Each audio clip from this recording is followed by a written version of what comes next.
2026 ముచ్చటగా 3 cricket world కప్లు, multi sporting events, Commonwealth, Asia గేమ్స్తో స్పోర్ట్స్ క్యాలెండర్ కిక్కిరిసిపోయింది. వీటికి తోడు FIFA world cup soccer fans కు కిక్ ఇవ్వనుంది. క్రికెట్ గ్రౌండ్ నుంచి చెస్ బోర్డు వరకు, అథ్లెటిక్స్ ట్రాక్ నుంచి హాకీ టర్ఫ్ వరకు మన క్రీడాకారులు అగ్ని పరీక్షను ఎదుర్కోబోతుండగా ఈ ఏడాది జరిగే ముఖ్యమైన స్పోర్టింగ్ ఈవెంట్లపై ఓ లుక్ వేద్దాం. ఈ ఏడాది ఆరంభమే క్రికెట్ అభిమానులకు పండుగలా ఉండబోతోంది.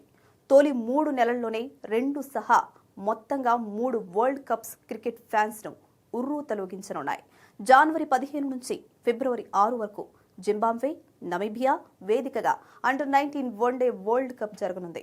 వైభవ్ సూర్యవంశీ, ఆయుష్ మాత్రే వంటి యువ సంచలనాలు తమ ప్రతిభను నిరూపించుకోవడానికి సిద్ధంగా ఉన్నారు.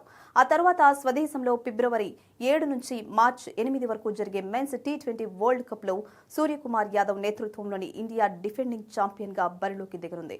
శ్రీలంక కూడా ఆతిథ్యం ఇస్తున్న టోర్నీలో టీమిండియా టైటిల్ ను నిలబెట్టుకోవాలని పట్టుదలతో ఉంది. ఇక జూన్ లో ఇంగ్లాండ్ వేదికగా జరిగే ఉమెన్స్ T20 వరల్డ్ కప్ లో హర్మన్ ప్రీత్ సేన మరో కప్ ను ముద్దాడాలని ఉవ్విళ్లూరుతోంది. గత ఏడాది వన్డే వరల్డ్ కప్ గెలిచిన ఊపులో ఉన్న అమ్మాయిల జట్టుపై భారీ అంచనాలున్నాయి.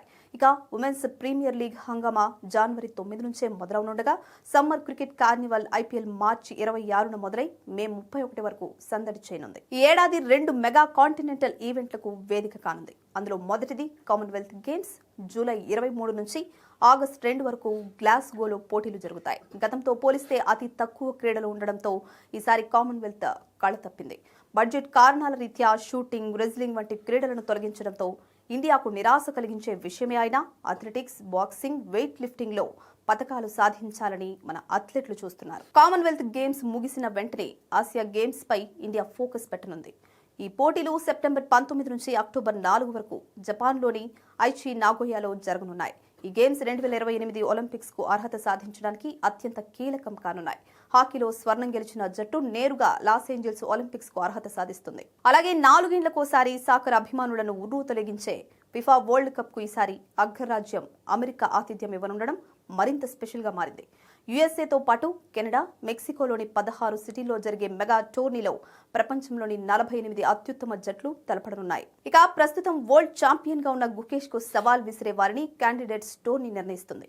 ఇండియా నుంచి ఓపెన్ లో ప్రజ్ఞానంద, విమెన్స్ లో వైశాలి, కోనేరు హంపి ఇందులో పాల్గొంటారు. సెప్టెంబర్లో తాష్కెంట్ వేదికగా చెస్ ఒలింపియాడ్, డిసెంబర్లో వరల్డ్ ఛాంపియన్షిప్ కూడా చెస్ ఫ్యాన్స్ ను అలరించనున్నాయి. అలాగే men's, women's hockey world cup Belgium, Netherlands లో జరుగుతుంది. ఆసియా కప్ గెలిచి ఇప్పటికే ఈ టోర్నీకి అర్హత సాధించిన ఇండియా మెన్స్ జట్టుతో పాటు మార్చిలో జరిగే క్వాలిఫైయర్స్ ద్వారా ఉమెన్స్ జట్టు కూడా బర్త్ ఖరారు చేసుకోవాలని చూస్తోంది. అదేవిధంగా ప్రతిష్టాత్మక వరల్డ్ బ్యాడ్మింటన్ ఛాంపియన్షిప్స్ కు ఇండియా ఆతిథ్యం ఇవ్వనుంది. ఆగస్టు 17 నుంచి 23 వరకు న్యూఢిల్లీలో ఈ టోర్నీ జరుగుతుంది. సొంత గడ్డపై మన షట్లర్లు సత్తా చాటే అవకాశం ఉంది.